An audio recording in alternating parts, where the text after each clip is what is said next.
साथ शीतल पांडे और आप देख रहे हैं चर्चा आज की न्यूज चैनल। देखिए देश दुनिया की तमाम खबरें सच्चे और तीखे तेवरों के साथ रुक करते हैं आज की बड़ी खबर पर। भागेड़ू लग्न में सुधार की रजूआत करने वाले विधायक रमणलाल वोरा का सर्व समाज में सम्मान किया। भागेड़ू लग्न में गुजरात सरकार नियमें बदलने जा रही है। आज कैबिनेट में विचार विमर्श होगा। विधायक रमणलाल वोरा ने भी सरकार में रजूआत की थी कि लग्न रजिस्टर नोंदणी में माता पिता की सहमति होनी चाहिए। आज गुजरात सरकार युवतियां और युवाओं ने भाग कर साझेदारी की और दूसरी जगह पर रजिस्ट्रेशन करवा लिया और न्यायपालिका में माता पिता को पहचानने से इनकार कर लिया। इसलिए माता पिता की सहमति अनिवार्य है और आधार कार्ड का जहां हो वहीं रजिस्ट्रेशन होना चाहिए। पहचानने वाले भी सगे संबंधी होने चाहिए। यह कायदा बनाने जा रही है गुजरात सरकार, इसलिए विधायक रमणलाल वोरा का सर्व समाज ने सम्मानित किया।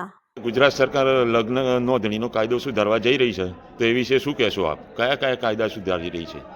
સરકારશ્રીએ જે ભાગેડુ લગ્ન પ્રથા હતી, છોકરા છોકરી અહીંયા ના હોય અને પંચમહાલ બાજુ લગ્ન નોંધણી થાય જ્યારે મા બાપને પણ ખબર ના હોય એવા કિસ્સાની અંદર આ ગુજરાતની સંવેદનશીલ સરકાર અને રાજ્યના મૃદુ અને મક્કમ મુખ્યમંત્રી એવા ભૂપેન્દ્રભાઈ પટેલની સરકાર દ્વારા લગ્નની અંદર જે કાયદામાં સુધારો થવા જઈ રહ્યો છે એને અમે આવકારીએ છીએ।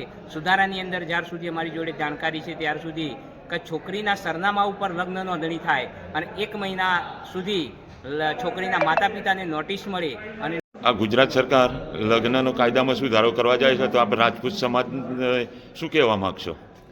ગુજરાત સરકાર જે રાજપૂત સમાજ લગ્ન નોંધણી બાબતે જે હાલ ચાલી રહ્યું છે એ બાબતમાં રાજપૂત સમાજનું પણ સમર્થન આપવું જોઈએ, કારણ કે રાજપૂતની દીકરીઓ અવારનવાર આ રીતે ભાગી જતી હોય છે, અન્ય જિલ્લાઓમાં જે પોતે પૈસા ખર્ચીને પણ રજિસ્ટ્રેશન કરાવતી હોય છે, જેથી આ સમાજની અગાઉની પરંપરા મુજબ જે થઈ રહ્યું છે તદ્દન ખોટું અને ગેરવ્યાજબી છે। જે ગુજરાત સરકારે આ બાબતે ધ્યાને લઈ અને તમામ માટે એના માટે સરકારમાં સુધારા વધારા કરવા જોઈએ એવી અમારી લાગણી છે રાજપૂત સમાજની।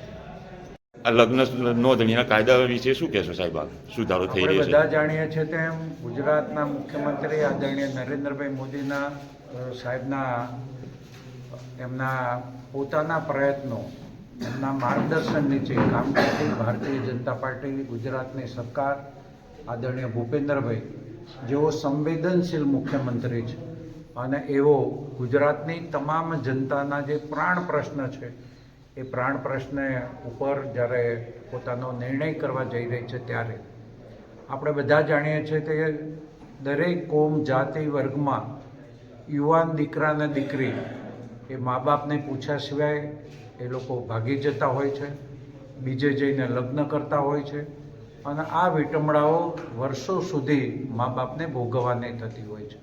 અને એટલા માટે 2020માં સ્વર્ગસ્થ વિજયભાઈ રૂપાણી સાહેબ જ્યારે મુખ્યમંત્રી હતા ત્યારે મેં રજૂઆત કરેલી